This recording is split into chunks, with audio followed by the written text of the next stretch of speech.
harta yang tadi Mbak Eva katakan sebagai mal, Mhm. itu kan bentuknya berbeda-beda. Hari Betul. ini ada orang yang punya tabungan, Iya. ada orang yang boleh jadi punya surat berharga, Iya. ada orang yang punya tabungan dalam bentuk rupiah, mungkin juga dalam bentuk mata uang asing. Asing.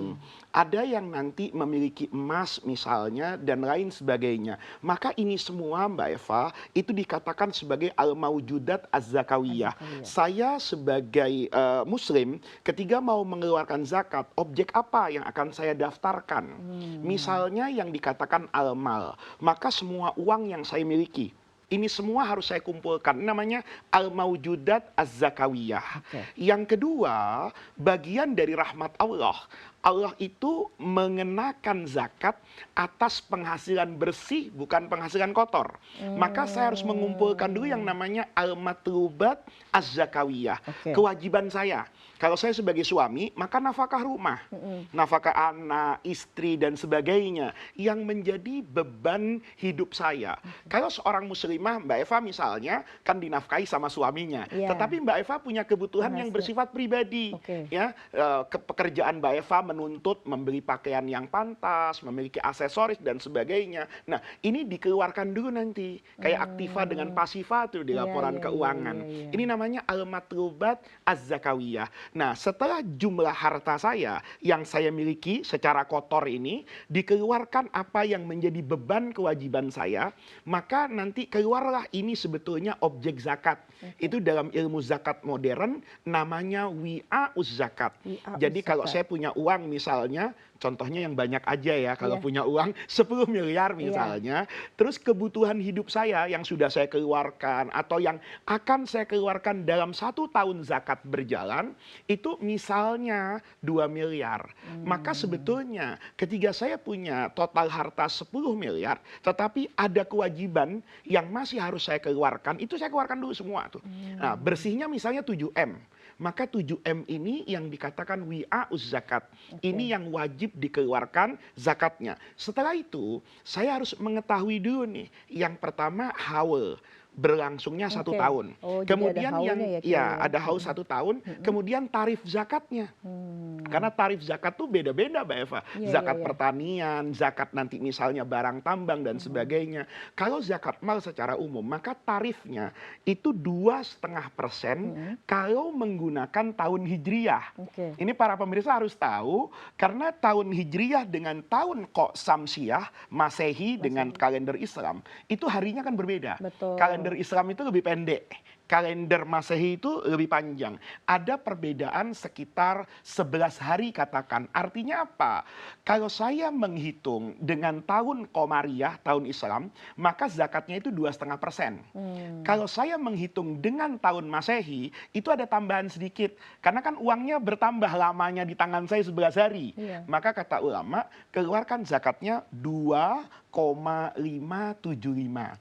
Ada tambahan Oh, dua 0,25 koma yang lima kecil lah. tujuh lima ya. Ya, Oke. itu kemudian kalau sudah sampai di sana, Mbak Eva, itu kita bisa mengeluarkan zakatnya. Nah, nanti para pemirsa tentu ketika menghitung objek wajib zakat, itu nanti pemirsa juga ada ilmunya tuh Mbak Eva. Mhm. Ya, ada harta yang menjadi objek zakat, ada harta yang sedari awal itu tidak menjadi objek zakat. Gimana Oh. membedakannya? Iya, Ini ada ahli banyak, waris tentu dalam waktu istilah yang ya. singkat ini saya kasih yang pokok-pokok saja. Oke. Ada yang disebut kata fuqaha itu namanya an-nama. Hmm. Harta itu punya potensi untuk berkembang.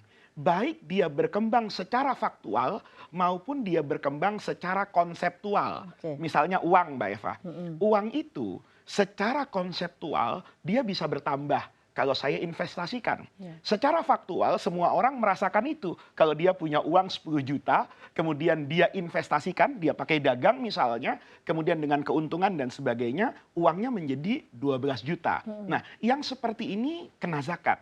Tapi ada yang sedari awal itu secara konsep dan faktual itu tidak memang diperuntukkan untuk pengembangan. Misalnya ya, alat-alat kebutuhan rumah tangga.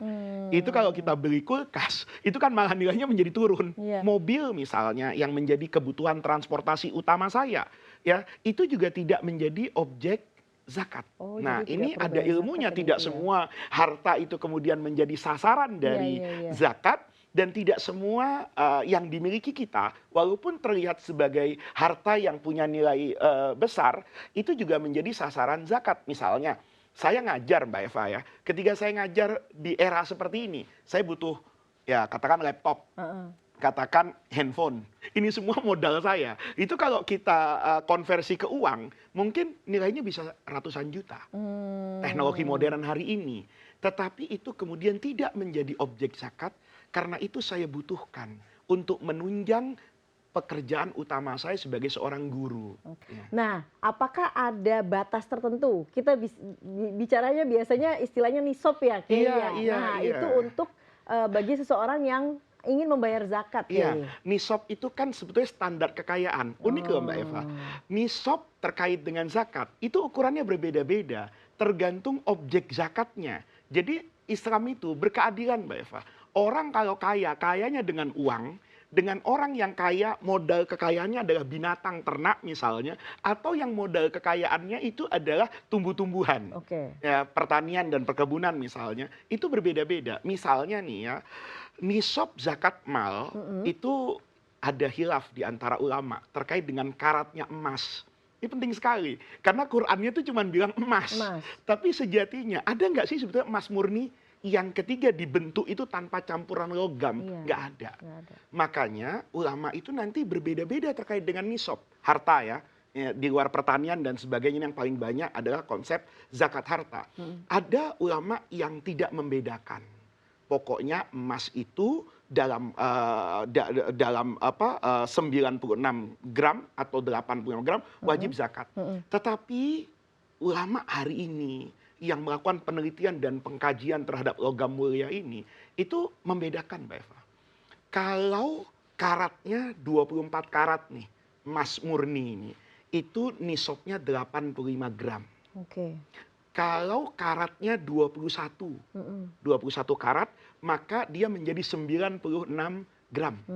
Nah, yang banyak ini kan Mmm. orang punya emas 18 karat nih. Iya. Itu nisabnya, kata guru saya dulu, Heeh. itu 113, koma sekian, hati-hatinya dibulatkan 114 gram 114 gram ya, pada Kiai ya? karat yang 18. Oleh karena itu, emas para pemirsa itu dikaitkan dengan mata uang dulu yang Oke. namanya dinar. Nah, cara Mmm. mencetak dinar di Irak, di Mekah, di Madinah, ya yang beredar itu berbeda-beda. Mmm. Tergantung kadar logam yang menjadi campuran emas, walaupun mata uang itu dikatakan mata uang emas. Mhm. Oleh karena itu, para ulama kemudian mengatakan yang kami dapatkan dari fakta sejarah kalau 24 karat 24 itu karat, akan sama dengan 85 85 gram, gram. kalau 21 akan sama dengan 96. 96, kalau kemudian 18 akan sama dengan 113. Ini mazhab yang hati-hati. Oke. Ada mazhab lain yang mengatakan pokoknya